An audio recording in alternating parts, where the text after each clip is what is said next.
드디어 야곱이 하란을 떠날 때가 됐습니다. 여러분, 이런 말 있습니다. 올 때는 마음대로 와도 갈 때는 마음대로 못 간다. 올 때는 호롤단신 혼자 쉽게 왔는데 갈 때는 처리해야 될 일도 많고 걱정거리도 많습니다. 이 떠나는 과정을 통해서 하란을 와서 그래도 야곱이 조금 신앙생활하기 시작했는데, 조금 하나님 만나기 시작했는데 얼마나 야곱이 변했을까, 또 하나님은 야곱을 어떻게 보고 계실까라는 것에 대해서 함께 나누기를 원합니다.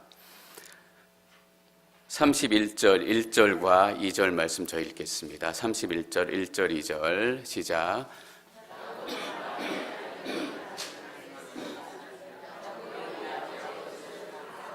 빼앗아 갔다. 그가 우리 아버지의 것을 갖고 저렇게 부자가 됐다.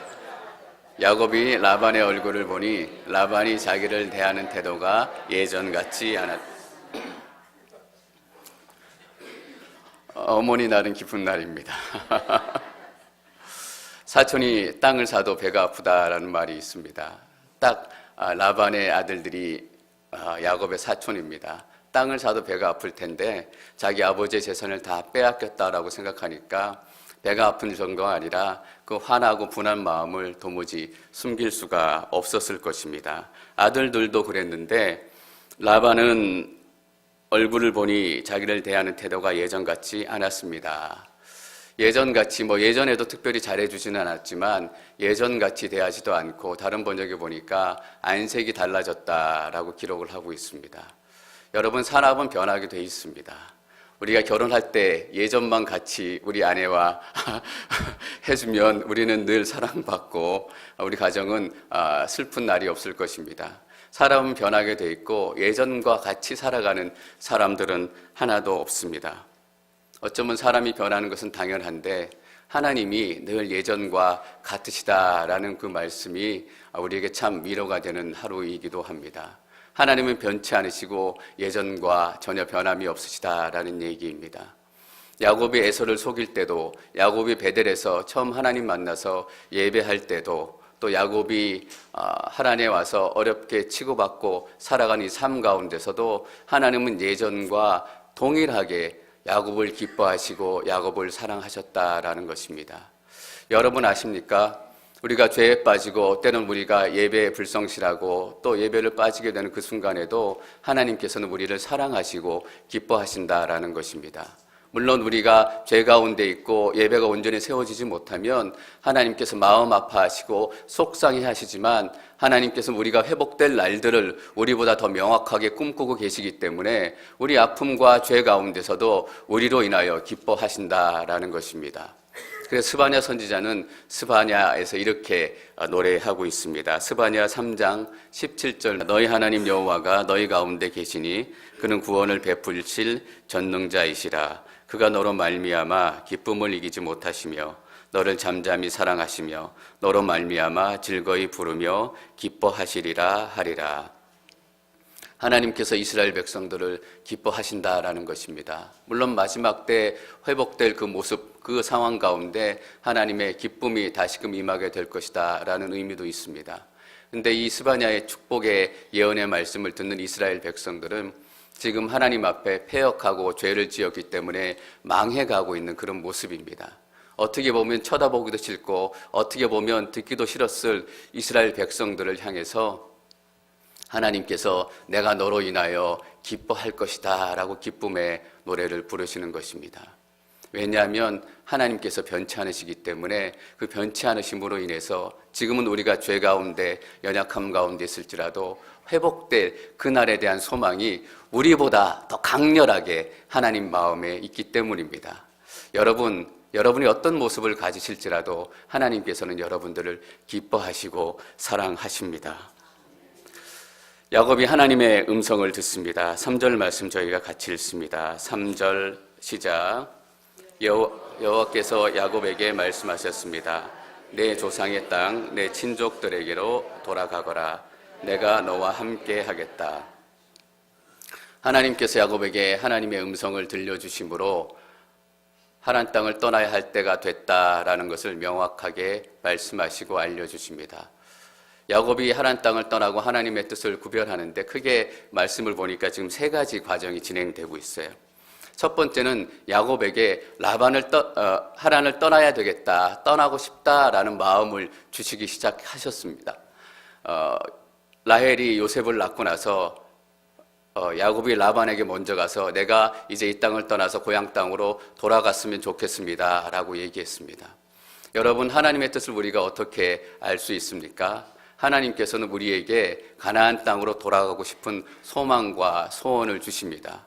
우리 안에 소원, 어떻게 하고 싶은 일들이 그냥 막 생겨나는 것이 아니라 하나님께서 우리에게 소원을 주셨기 때문에 자꾸 하고 싶은 마음도 있고 자꾸 만나고 싶은 마음도 있고 자꾸 참여하고 싶은 마음도 생긴다라는 것입니다.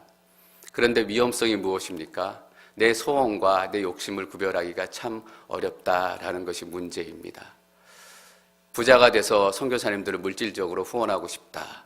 좋은 이야기지만 부자가 되고 싶은 욕심이 있는 건지 선교사를 돕고 싶은 하나님의 소원과 꿈이 있는 건지 우리 스스로도 구별하기 어려울 때가 많다라는 거예요. 그래서 어떤 과정을 거쳐야 합니까? 우리 가운데 하나님이 주신 소원이라고 생각이 되었을 때 다른 것을 통해서 꼭 컨펌하고 확인되어야 한다라는 것입니다. 또 두 번째, 야곱은 어떻게 하나님의 뜻을 구별할 수 있었는가? 환경을 통해서 하나님께 말씀하셨습니다. 라반의 아들들이 분을 내기 시작하고 또 라반이 예전과 같지 않고 여러 가지 상황이 떠나야만 될 상황으로 몰려가고 있습니다. 내가 여기서 더 이상 머물기 어렵고 떠나가야 되는 상황. 여러분, 이스라엘 백성들이 이집트를 떠날 때 그들은 하나님의 뜻에 따라 떠나기도 했지만 떠나지 않으면 안 될 상황이었습니다. 바로와 이미 여러 가지 사건들과 관계가 틀어져 있기 때문에 그들로 머물러 살다가는 고생하다가 그냥 이 생을 마치는 게 전부였기 때문에 쫓겨서 떠나는 그런 과정들이 상세하게 설명이 되어 있습니다. 여러분, 하나님께서는 환경을 통해서 말씀하십니다. 환경이 변해가는 모습을 통해서 하나님께서 우리 가운데 어떤 말씀을 하시는가라는 것을 우리가 들을 수 있습니다. 그런데 위험성이 무엇입니까? 우리 좋은 대로 환경을 해석할 수 있다라는 거예요. 어떤 유학생과 제가 면담했던 기억이 납니다. 유학 공부 기간이 다 끝나고 여러 가지 상황이 다 정리돼서 한국으로 돌아가야 될 상황인데 자꾸 미국에 머물길 원하는 거예요. 근데 여러 가지 사건들이 생기는데 미국에 머물러야 될 이유들만 이렇게 생각해서 이것 때문에 내가 미국에 머물러야 하는구나. 하나님께서 내가 미국에 머물기를 원하시는구나 라고 그 환경을 자기 중심으로 해석하기 시작한다라는 거예요. 그래서 환경을 통해서 말씀하시는 것도 한 가지 더 컨펌과 확인 과정을 거쳐야 합니다. 그리고 오늘 하나님께서 마지막으로 하나님의 말씀을 통해서 야곱에게 이제는 돌아가야 될 때다라고 말씀하십니다. 물론 우리가 야곱처럼 꿈이나 또 살아있는 음성으로 하나님의 음성을 명확하고 클리어하게 들을 수 있다면 좋겠지만 그런 경우는 평생에 한두 번밖에 없습니다. 그보다 더 확실한 기록된 말씀이 우리 가운데 있기 때문에 그 기록된 말씀은 흔들리지도 않고 변하지도 않고 나중에 가서 하나님도 딴소리 안 하시고 우리도 딴소리 할 수가 없게 되는 것입니다. 그래서 말씀을 통해서 우리 인생 가운데 하나님의 뜻과 계획이 무엇인지 알 수만 있다면 우리는 하나님의 뜻을 확실하게 쫓아갈 수 있습니다.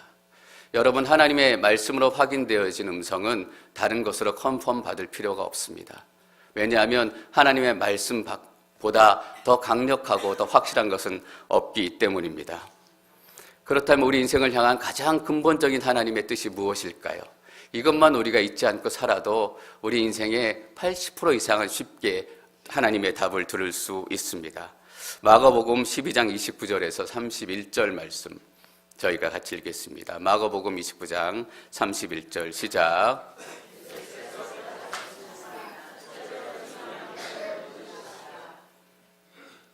계속 읽습니다. 이스라엘아 들으라. 주 우리 하나님은 오직 한 분이시다. 내 마음과 내 목숨과 내 뜻과 내 힘을 다해 주 내 하나님을 사랑하라 하는 것이고, 두 번째로 중요한 계명은 이것이다. 내 이웃을 내 몸과 같이 사랑하라는 것이다. 이것보다 더 중요한 계명은 없다. 우리가 너무나 잘 알고 있는 예수님의 말씀입니다.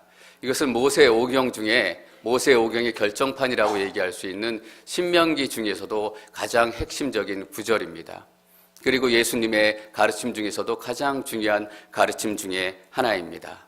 다른 말로 하면 이것보다 더 확실하고 중요한 하나님의 뜻이 없다라는 것입니다. 이 말씀에 비추어서 하나님의 우리가 들었던 여러 가지 환경과 사건과 이야기들을 해석하게 되면 하나님의 음성이 맞는 것인지, 환경의 움직임이 맞는 것인지 우리가 확인할 수 있게 되는 것입니다. 이 말씀이 우리에게 얘기해 주고 있는 것은 무엇입니까? 동기와 목적에 대해서 얘기해 주고 있는 것입니다. 하나님을 사랑하기 때문에 내 이웃을 사랑해야 되기 때문에 너가 이런 결정을 해야 되느냐? 이 결정을 통해서 하나님을 더 사랑하게 되고 내 이웃을 더 사랑하게 되느냐라는 것을 질문으로 던지게 되는 것입니다. 혹시나 오늘 이 자리에 선택과 또 하나님의 음성을 구하고 여러 가지 사인을 구하시는 분들이 계실지 모르겠습니다.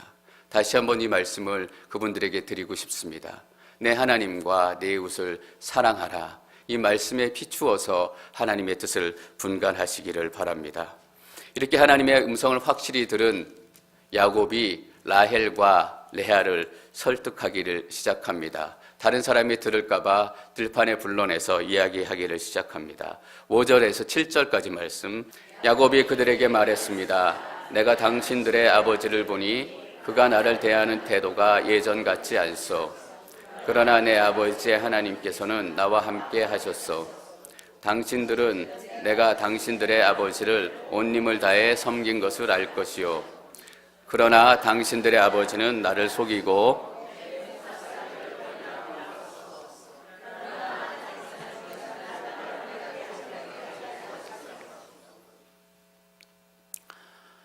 야곱이 라헬과 레아를 설득합니다.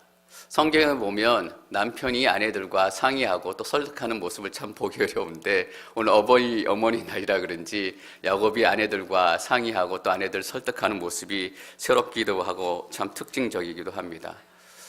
야곱의 얘기는 한마디로 얘기하면 이런 겁니다. 나는 성실했고 나는 잘 섬겼는데 라반이 문제가 있다라는 것입니다. 이것이 떠나야 되는 것이 내 잘못이 아니고 라반이 잘못했기 때문에 시작된 일이다라는 것입니다. 여러분 오늘 말씀을 잘 읽어보시면 야곱이 아내를 설득하면서 또 이야기를 진행하면서 얼마나 말끝마다 하나님 하나님 하나님 얘기하고 있는지 아십니까? 원래 야곱은 이런 사람이 아니었습니다. 하나님의 이야기를 먼저 얘기하기 전에 자기의 방법을 쫓고 자기의 계획을 먼저 쫓았던 사람입니다. 그래도 하나님을 만나고 신앙생활을 조금 하기 시작하니까 야곱의 삶 가운데 변화가 나타나기 시작하는 것입니다. 그래서 자기의 지혜와 자기의 능력과 자기의 입담으로 아내들을 설득하는 것보다 하나님의 이야기를 아내들에게 해주는 것이 훨씬 더 설득력이 있겠다라는 결론에 이르기까지 했던 것입니다. 그래서 이렇게 5절에 얘기합니다. 그러나 내 아버지 하나님께서 나와 함께 하셨소. 7절에 그러나 하나님께서는 그가 나를 해롭게 하지 못하게 하셨소. 그리고 이야기를 계속 이어갑니다. 이야기에 진행되는 내용은 아버지께서 나를 속이고 나를 괴롭히고 나를 학대했지만 하나님께서 나를 지켜주셔서 이렇게 많은 부를 쌓게 하고 부자를 만들어 주셨다라는 것입니다. 두 가지 의미가 있습니다. 나는 라반의 것을 속이고 빼앗은 것이 아니라 하나님께서 내게 축복으로 주셨기 때문에 내가 가진 재산, 내가 가진 가축들은 정당하게 얻은 것이다 라는 것입니다. 그리고 또 하나의 의미는 하나님께서 나를 계속해서 보호하시고 지키셔야 했다라는 것입니다. 그래서 아내들을 설득하기 시작했습니다. 11절에서 13절 말씀 저희가 계속 읽습니다. 11절에서 13절 말씀 시작.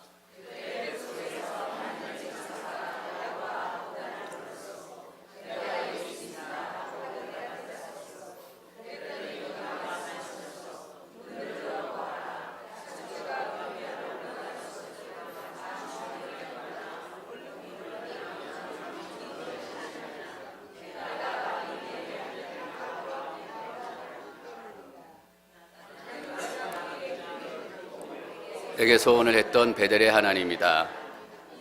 이제 일어나 이 땅을 떠나 내 고향으로 돌아가라 고 말이요. 야곱이 꿈 이야기를 하기 시작합니다. 꿈 이야기를 하면서 하나님께서 야곱아라고 부르시고 가축들의 모습을 보여주시고 그리고 결론적으로 나는 베델의 하나님이다. 가나안 땅으로 다시 돌아가라 라고 말씀하셨다 라는 꿈 이야기를 라헬과 레아에게 하기 시작합니다. 내가 떠나야만 되는 상황이기도 하지만 떠나야 될 사명이 있다라는 것을 아내들에게 이야기해 주고 있습니다. 그런데 특별히 하나님을 소개하는데 베델의 하나님이다라고 소개를 하고 있습니다. 베델의 하나님이다라고 말씀하시고 야곱이 그렇게 소개하고 있는 이유가 한 가지 있습니다. 무엇인가 하면 하나님께서 나를 도우시고 나를 축복하시고 나를 지키신 게 처음이 아니다라는 것입니다. 내가 떠날 때부터 베델에 있을 때부터 이미 하나님께서 나를 지키시고 보호하셨기 때문에 여기를 떠나서 다시 베델로 돌아갈지라도 베델의 하나님이 부엘세바의 하나님이 우리를 지키시고 보호할 것이다 라는 것을 아내들에게 확신시켜주고 있는 것입니다. 여러분, 우리가 여기서 어떤 장사를 예를 들어 앵커리지에 시작을 해요. 뭐 세탁소를 하기도 하고 또 여러 가지 뭐 스토어를 하기도 하는데 타주로 이사 가서 세탁소를 다시 해야 되고 또 무엇을 다시 해야 된다고 이렇게 계획이 생긴다면 우리가 첫 번째로 하는 생각이 이걸 거예요. 거기 가서도 세탁소가 잘 된대. 거기에서도 빵 가게가 잘 된대. 거기 가서 해도 될까? 이런 생각부터 염려부터 하게 될 거예요.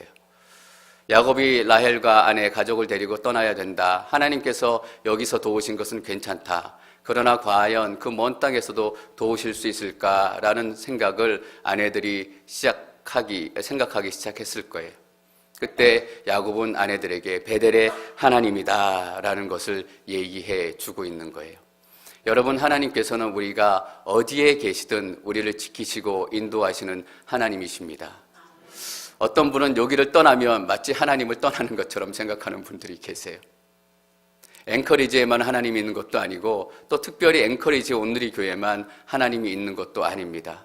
하나님은 어디에나 계셔서 우리의 삶 가운데 개입하시고 우리의 삶 가운데 하나님의 은혜를 부어주시기를 원한다라는 것입니다. 14절, 15절 말씀 저희가 계속 읽습니다. 14절, 15절 시작.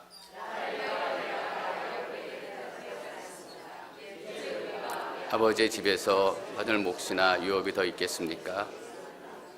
아버지가 우리를 팔아먹고 우리 돈까지 가로챘으니 아버지가 우리를 이방 사람처럼 생각하는 게 분명합니다. 라헬과 레아가 야곱의 이야기를 듣고 같은 의견을 냅니다. 드디어 라헬과 레아가 같은 의견을 보일 때도 있다라는 것이 신기합니다. 하나님의 역사 안에서 어쨌든 하나님의 계획 안에서 온 가족이 한 마음이 되고 있다라는 것이 야곱에게는 큰 위로가 됐을지 모르겠습니다. 여러분, 우리가 하나님을 떠나면 가정은 분명히 자기 의견대로 갈라지고 나누어질 수밖에 없습니다. 그러나 하나님 안에 이렇게 조금이라도 머물러 있으려고 발버둥 치기 시작하면 우리 가족의 마음과 우리 가족의 계획과 우리 가족에 주시는 하나님의 은혜가 점점 하나가 되기 시작한다라는 것입니다. 그러면 그 가정이 예배의 공동체가 되고 하나님을 찬양하는 공동체가 되고 하나님을 노래하는 공동체가 된다라는 것입니다. 물론 야곱과 라헬과 레아가 너무나 부족한 믿음을 가지고 있지만 가족 가운데 마음이 하나로 모아졌다라는 것이 그 중요한 출발의 의미를 가지고 있습니다. 근데 라헬과 레아가 야곱의 이야기를 듣고 예, 좋습니다. 떠나십시다 라고 얘기합니다. 어느 정도까지 표현을 하냐 하면 하나님께서 아버지의 재산을 빼앗아서 당신에게 주셨습니다 라고까지 이야기합니다. 저도 딸을 키우지만 시집 보내면 그칩니다. 여러분, 이런 마음 들지 않으세요? 내가 보기엔 남편이 꼴보기 싫고 미워 죽겠는데 친정 가서 친정 식구들이 남편 욕하면 너무 싫으시죠? 김서방 왜 그래? 장모님 한 말씀 하시면 아니야, 그래도 김서방 많이 변했어. 남편 싫은 얘기만 해도 속이 상하고 친정이 미워질 정도인데 아버지는 20년 동안 야곱을 종처럼 대했고 괄시했고 부려먹었고 그래서 야곱이 얼마나 학대당하고 괄시당했는지 어느 순간부터는 라헬과 레아가 마치 자기가 학대당하고 자기가 자기 아버지 집에 종처럼 살고 있는 것처럼 느껴지기 시작했을 것입니다. 그래서 야곱이 이렇게 얘기했을 때 그래, 떠나는 게 맞다. 이렇게 사는 것은 우리 가족이나 다 모두에게 비극이다라고 생각했을 것입니다. 아버지가 우리를 팔아먹고 우리의 돈도 뺏어갔다라고 얘기합니다. 당시에는 결혼하면 결혼 지참금을 신랑이 가져오게 돼 있었습니다. 야곱은 돈이 없었기 때문에 지참금을 주지 못하고 14년 동안 그 집에서 일을 했습니다. 근데 이 지참금은 아버지가 갖는 것이 아니라 그 신부에게 줍니다. 혹시 신부가 어려운 일이 생기면 비상금으로 쓰도록 챙겨주는 겁니다. 그래서 남편이 어려운 일이 생기고 이럴 때 그 비상금을 꺼내서 또는 남편이 떠났을 때 사용하는 것입니다. 그런데 그 돈도 자신들에게 돌려주지 않고 아들과 라반이 다 꿀꺽했다라는 것입니다. 20년 동안 쌓였던 앙금이 한순간에 다 터져 나오는 것입니다. 그래서 야곱에게 하나님께서 당신에게 말씀하신 대로 행하십시오 라고 얘기하고 온 가족이 의견의 일치를 보게 되는 것입니다. 저희가 19절과 20절 말씀 또 계속 읽습니다. 19절과 20절 시작. 라반이 양털을 깎으러 간 사이에 라헬은 자기 아버지의 드라빔을 훔쳤습니다.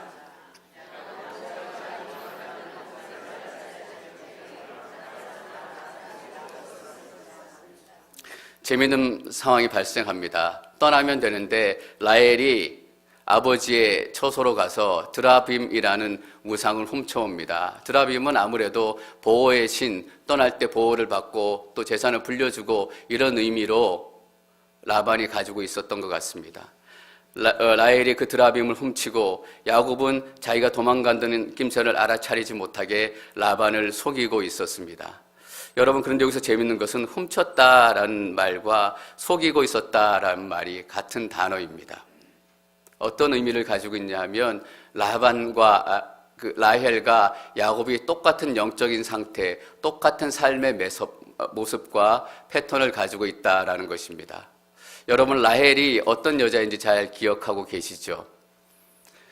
사랑받지 못하는 언니, 또 몸이 약한 언니를 불쌍히 여기고 긍휼히 여기는 것이 아니라 언니는 애가 있고 내가 애가 없기 때문에 어떻게 해서든지 내가 그 애를 얻기 위해서 모든 수단과 방법을 다 강구했던 그런 여인이었습니다. 약한 사람에 대한 관심은 전혀 없고 오직 내가 가질 것에 대한 것만 관심이 있었던 그런 여인이었습니다. 그래서 라헬의 첫 아들 루벤이 자기나무라는 것, 임신하는데 좀 도움이 된다라는 소문이 있는 자기나무를 어디서 구해오니까 라헬에게 가서 언니 그 자기나무 나 좀 줘, 나도 좀 임신하게, 그렇게 얘기하기까지 했습니다. 자기는 야곱이 레아의 침실에 들어가지 못하도록 막고 있으면서까지 뻔뻔하게 언니한테 가서 나도 애를 가져야 되겠어 라고 자기 생각만 얘기하고 자기 주장만 얘기할 정도로 뻔뻔하고 체면 없는 그런 여인이었습니다. 야곱은 말할 것도 없죠. 일생이 속이는 인생이었습니다. 이 가정이 하나님을 경험하고 특별히 야곱이 베델에서 하나님을 만나고 그동안 많은 순간 하나님의 은혜를 경험했지만 지독히 변하지 않고 있는 야곱의 모습을 보게 된다라는 것입니다. 하나님을 한쪽에서는 예배하면서 그 마음 가운데서는 이전의 삶의 패턴과 습관을 버리지 못하고 있습니다. 야곱은 이렇게 항변할지도 모르겠어요. 하나님, 내가 상황이 어려워서 라반을 속이지 않으면 여기를 떠날 수 없어요. 도망가지 않으면 여기를 떠날 수 없기 때문에 라반을 속일 수밖에 없었습니다 라고 항변할지도 모르겠어요. 그래서 자기를 합리화시킬지 모르겠지만 하나님께서는 오늘 말씀 가운데 분명히 이렇게 얘기하고 계세요. 야곱은 아람 사람 라반을 속이고 있었습니다. 어떤 의미일까요? 하나님은 야곱의 행동이 마음에 들지 않는다라는 것입니다. 여러분, 옛 습관과 옛 삶의 패턴을 버리지 못한 결과가 무엇으로 나타납니까? 20년 전에 가나안을 떠나서 하란 땅으로 올 때 야곱은 도망자의 모습으로 돌아왔습니다. 20년이 지나서 하란 땅을 떠나서 다시 가나안으로 돌아갈 때도 야곱은 여전히 도망자의 모습으로 떠나가야 한다라는 것입니다. 20년의 시간이 지났지만 야곱의 인생 가운데 도망자라는 타이틀이 아직도 떨어지지 못하고 있다는 것에 우리는 주목해야 합니다. 왜냐하면 죄된 삶의 모습, 거짓된 삶의 모습이 그 삶 가운데 완전히 사라지지 않고 있기 때문입니다. 어떻게 보면 우리의 모습을 보고 있는지도 모르겠습니다. 신앙생활 하기도 하고 기도하기도 하고 때로는 말씀을 읽기도 하지만 여전히 우리 삶 가운데 죄의 모습이 남아있고 여전히 변하지 않는 모습이 남아있는 것을 볼 때 우리는 실망하고 좌절하고 하나님, 제가 뭐가 될 수 있을까요? 제가 이래서 제대로 하나님을 찬양하고 예배할 수 있을까요? 그런 참담한 순간에 빠질 때도 있다라는 것입니다. 그런데 하나님께서는 여기에 머물지 않으시고 또 다른 축복을 준비하고 계십니다. 17절과 18절 말씀 저희가 읽습니다. 17절과 18절.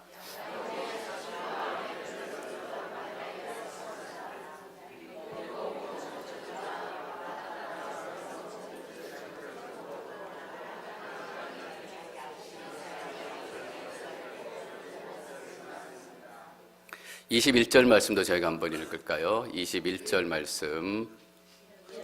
그래서 야곱은 모든 재산을 갖고 그에게 속한 모든 사람들을 거느리고 도망쳤습니다.